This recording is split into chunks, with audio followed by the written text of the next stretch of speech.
I'm Father Joe Merkt, a diocesan priest, and I'm serving in Louisville, Kentucky. I am semi-retired and living in a parish, Catholic parish, and saying Mass in a nursing home, a Catholic nursing home run by the Sisters of Mercy, and ministering to a community of sisters there, Ursuline sisters. And the other half of the ministry is working in the area of lay ministry.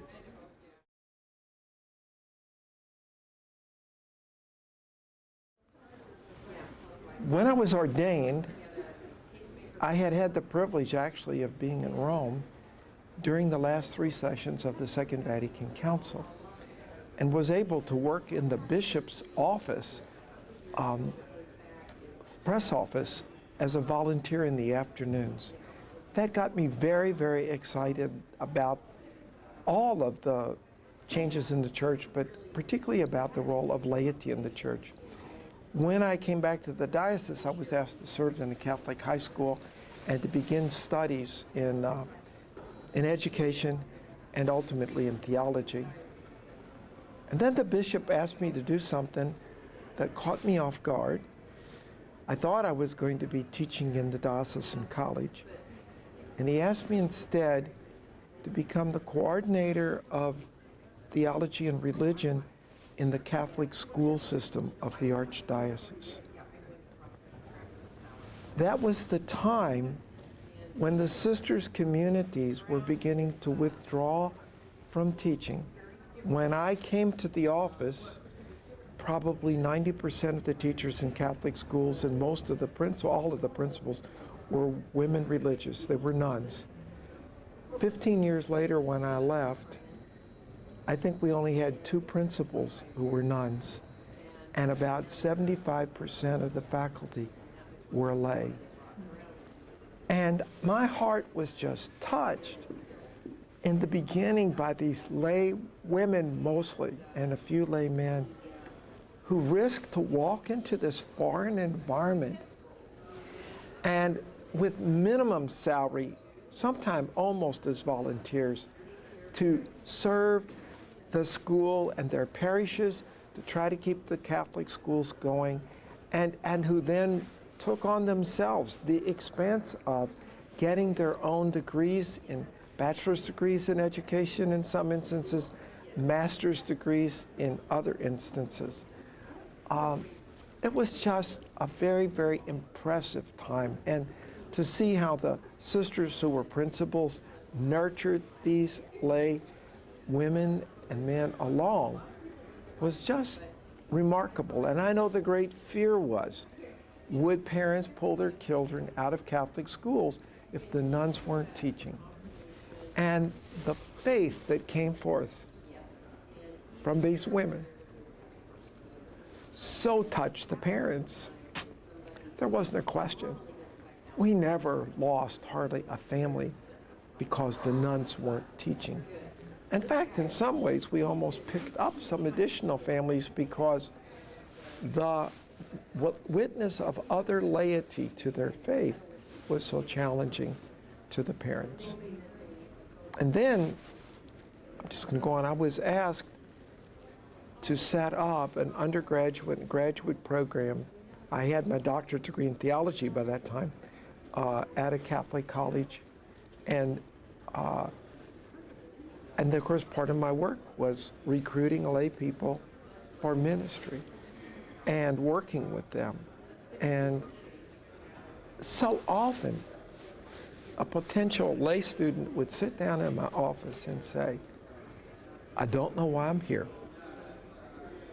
I feel God's calling me. I don't know what God's calling me to. And Father, I'm expecting you to give me the answer. And that just, and I said, well, I can't do that, but I can help you discern. I can help you reflect on. We have some pastoral associates now that are graduates of that program. One lady came in, she said, My 4 kids now are in college. I have not started on my bachelor's degree. I know I'm 55 years of age. She now has a master's degree in spirituality. She's an assistant principal and managing a parish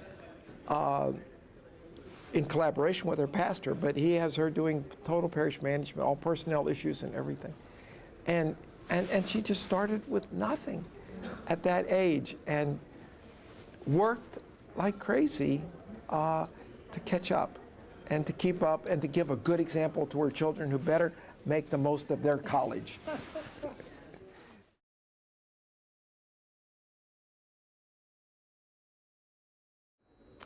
Well, in my ministry as a priest, I am sustained, first of all, in the ministry itself. I just find it so touching and so uplifting. And in recent years, I've been doing some nursing home ministry and some hospital ministry, in addition to the other things, and that has been also very touching. I'm in a support group of priests.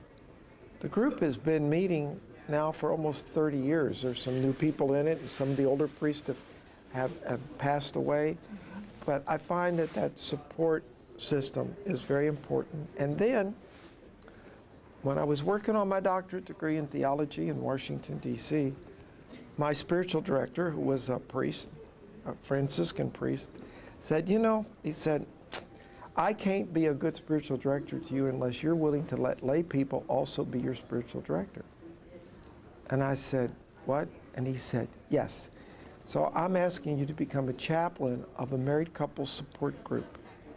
It's part of an international movement actually called Teams of Our Lady, Équipe de Notre Dame in French.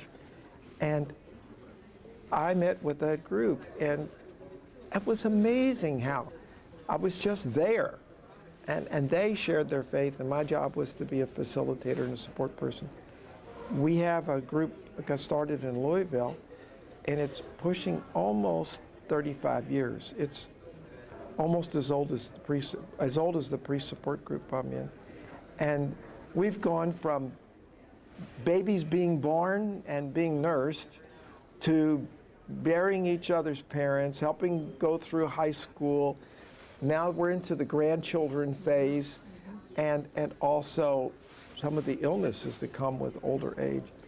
I just find that to be so supportive of me. And then working with lay people who are sacrificing so much to serve the church. And their witness to me is just like, if they can do it, I can do it.